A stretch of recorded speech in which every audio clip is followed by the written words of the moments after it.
Hello everyone, in this video I'm going to show you how to enable Google Authenticator on Kraken. Before we get into it, make sure to like this video and subscribe to our channel for more crypto related videos. First thing you need to do is to open your Kraken account.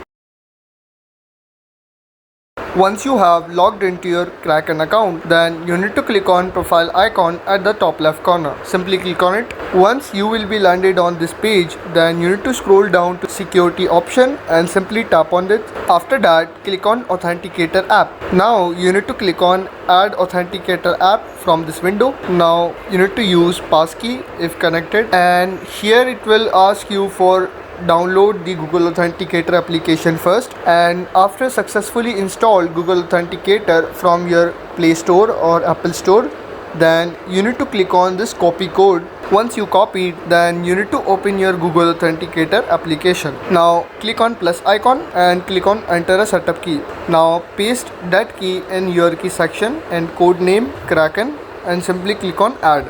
After clicking on add, simply copy this code. Simply copy this and click on continue after open Kraken application. Now paste your 6-digit codes here, and after that click on enter button. And here you can see I have successfully enabled my Google Authenticator application on Kraken. And that's it. Now you know how to enable Google Authenticator on Kraken. If this video helped you out, make sure to like this video and subscribe to our channel.